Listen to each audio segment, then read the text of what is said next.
네, 김의겸 의원님, 네, 네. 토론하십시오. 한동훈 장관께 질의드리겠습니다. 방금 전에 하신 말씀 때문에 질문드리는 건데요. 중앙지검이 가장 독하고 집요하고 끝까지 간다. 누구한테 소프트하게 하지 않는다. 저는 이재명 대표에 대해서는 독하고 집요하고 끝까지 가고 있고, 윤석열 대통령과 그 가족에 대해서는 소프트하게 해왔다. 그렇기 때문에 지금 오늘 이 자리가 있다라고 생각을 합니다. 자, 한번 따져봅시다. 김만배 씨 자산 2천억 원 동결을 했죠. 그게 동결을 한 이유가 뭐죠? 그게 범죄에서 얻은 수익이다. 이렇게 판단하시는 거죠? 저희 주장은, 검찰 주장은 그렇습니다. 네. 그리고 그 동결된 자산 2천억 가운데에는 윤석열 대통령이 붙인 집, 김만배의 누나가 사준 집도 포함되어 있죠?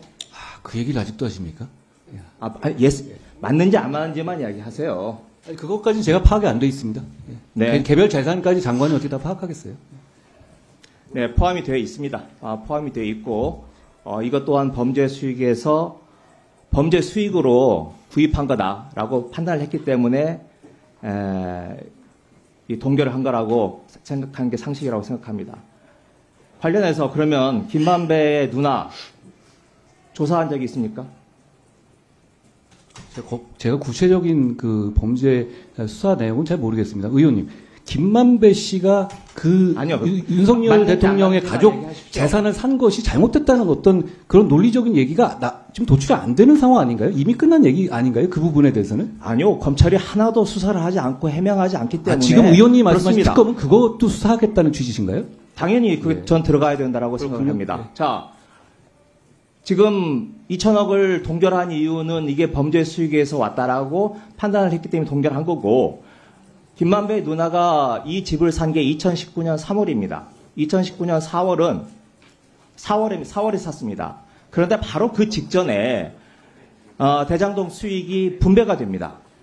그러니까 대장동에서 얻은 수익, 범죄로부터 얻은 수익을 받자마자 이 집을 삽니다. 뭐가 그렇게 급해서 다급하게 샀느냐? 의심을 할 수밖에 없는 거죠. 그 복덕방 통해서 산 거 아니었습니까? 네? 부동산 중개업자 통해서 산 거 아니었던가요? 시가대로? 돈 이야기 하고 있지 않습니까? 부동산 아니죠. 중개업자 이야기가 아니고. 아니죠. 그리고 아니죠. 자, 그걸 그렇게 중개업자라고 말씀하시면 그거 오해하시죠, 이야기하시는데, 사람들이. 자, 그 당시에 그 집을 살 확률이 전문가들이 그렇게 이야기합니다. 80만 분의 1의 확률이다. 저는 뭐 구체적으로 그 수치가 어떻게 나왔는지는 모르겠습니다만은 로또가 3번 연속 당첨될 확률이다. 라고 했으면, 그리고 국민들이 또 언론이 그렇게 의혹을 제기를 했으면 이 부분에 대해서 최소한의 조사, 뭐 소환조사는 아니더라도 김만배 누나에 대해서 서면 조사라도 한다든지 뭐가 가시적인 조처가 있어야 수사를 공정하게 하고 있구나. 외관상으로라도 그렇게 공정하게 하고 있구나. 라고 비치는 거 아니겠습니까? 그런 부분에 대해서는 아무것도 하지 않으면서 자, 이거 한번 그럼 따져봅시다. 답변을 한번. 아직 제 질문은 아닙니다. 제 질문입니다. 자, 그에 비해서 이재명 대표에 대해서는 어떻게 수사를 하고 있습니까? 428억. 이 이야기가 나온 게요. 2022년 지난해 11월입니다. 그때부터 지금까지 이재명 그리고 428억 검색을 해보면요. 2064건의 기사가 검색됩니다. 지난 서너 달 동안에 이재명 대표는 428억을 받은 걸로 아예 그냥 기정사실화가 됐어요. 그런데 어떻습니까? 검찰 공소장에 기소장에 한 줄도 못 쓰지 않았어요? 자, 왜 못 썼습니까? 그동안 이렇게 무슨 뭐 노후 자금이다, 선거 자금이다, 뭐 저수지에 넣어뒀다 이렇게 북치고 꽹가를 치고 하다가 정작 중요한 공소장에는 한 줄도 못 넣은 것, 이건 가능성이 두 가지가 있는 거죠. 하나는 이재명 대표가 한 푼도 안 받았기 때문에 사실이 아니기 때문에 일 가능성. 두 번째로는 검찰이 무능하기 때문에 그럴 가능성. 두 가지 중에 하나 알겠습니까? 질문 다 하신 건가요? 아니요. 자, 이렇게 서로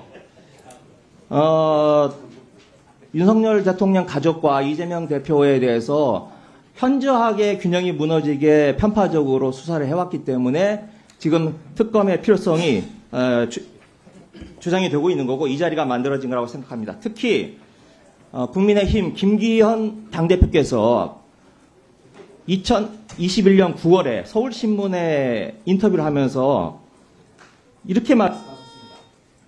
이 50억 박상기판 때문에 나온 겁니다. 특검에 의한 철저한 수사가 필요하다. 이 이야기를 국민의힘 김기현 당시 원내대표가 이야기했습니다.